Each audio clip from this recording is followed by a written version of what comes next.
The first time I did psilocybin was a mega dose, and it was a really bad trip. It started out being an amazing trip, and I was doing it live on Instagram. And then I had way too many. My phone was blowing up like, what are you doing? You cannot be high on, especially being like a celebrity, you cannot be high on camera. Who knows what you're going to say, what you're going to do. Like you can never get rid of this. Anyways, meanwhile, all of that's been censored and gone. So it's not permanent anymore.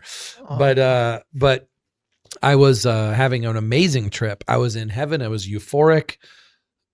It was spiritual, mushrooms or loving mushrooms, huge amounts of mushrooms. And I mean, it was like normal dosage, maybe 3 to 4 grams, but this must have been like 20 grams. Wow. Because first time. Well, it was an accident. The shop blends one bottle for like a group of people. Okay. But we each got a bottle. Okay. So we each had enough mushrooms for a whole group, and we drank that, and I drank all of it. And then also they're like, oh, you want to try the dry mushrooms? So then I was eating the dry mushrooms on top of it.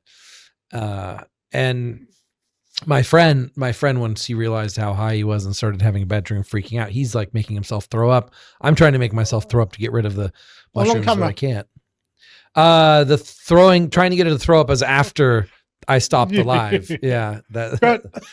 How long was you doing until you cut it?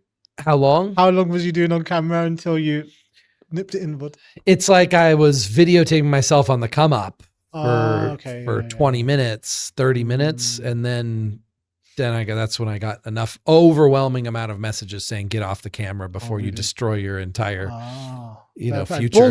That's one of my favorite attributes from you, Tony. Like you're courageous and like you're balls that you just like, regardless, like you do what you want to do in life. Like, but how amazing would this be? I never thought of this before, but how amazing if all of your favorite influencers did mushrooms on camera and you got to know who they really are, because the mushrooms, you don't care what people think about you anymore. And you let your true self out. And it would be a way to verify, like, is this influencer I'm listening to actually authentic or not? Or is it a show? You would know if they did mushrooms on camera in a mega dose and just sat there and talked to the camera. You'd be able to see if they were authentic or not. I will do that. Yeah, there's your challenge to prove you're authentic. Certainly, I have a feeling you're 100% authentic. I look forward to doing that. So earlier on, before it slips my mind, you mentioned about like your YouTube channel had 100,000 followers. What happened with that? Oh, I've had 10 YouTube channels that have been censored. So, 150,000, 50,000, another 50,000, another 40,000, and then a whole bunch of them are 25,000. So when it's censored, that's just can you apply deleted, gone. Just yeah, wiped out. It's too bad because when I started YouTube, I thought of it like an asset, like real estate. I'm investing a huge amount of my own money and time into these videos, and they'll be here forever, and they'll be my legacy, and I'll be able to go back and watch them. My children will be able to go watch them. Yeah. So we better be careful. But it's having everything deleted was absolutely crushing. It was like, oh, my entire future.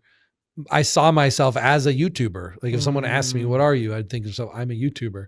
And then they just completely took that away. My whole dream. You feel like you got robbed. Yeah. But since then I just had to learn the game. I mean, plenty of people warned me. They said, you speak against big pharma. You tell people the truth about health and wellness. Like that's not what these platforms are for. Everything is funded by monopolies, and you can't rescue people from the matrix that the matrix is profiting off these people. They belong to the matrix, so you can rescue people from the matrix in small amounts, but if you start doing it in very, very large amounts, then of course the matrix is going to get rid of you.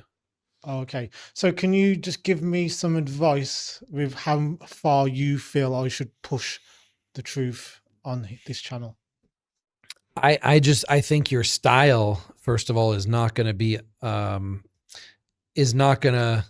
so my style was being just extremely blunt and crass. You notice how we started this podcast by me talking about like how long I'm willing to have sex and the girl's responsible for her own orgasm. Yeah. Like some of the things I'm saying are intentionally offensive because it's kind of a hook for people to think I'm like crazy. And then once they understand my methodology and the reasons why I'm saying it, my experience and the data that I have, they realize, oh my gosh, it's actually true. But to just come out and say it the way I say it, you probably don't want to do that. Now, I've talked to enough YouTube consultants that you can interview other people and they can be all crazy. Oh. But if you're the one being like a crazy conspiracy theorist and you're the podcast host and it's your channel and it's in your name, then it's more risky. So you're in a good position because you can have other people come on and talk about crazy stuff. You can ask questions. If you start advocating like you guys should not take the vaccine and you're the host and it's your channel, they'll take you down.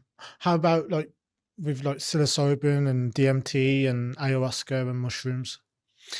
It seems like in general, you can talk about it the way we're talking about it and interview about it. You just, you can't like advocate for it as the channel owner because then they'll say this channel advocates the use of drugs, which unfortunately it shouldn't be labeled as a drug. It shouldn't be labeled as a dangerous drug.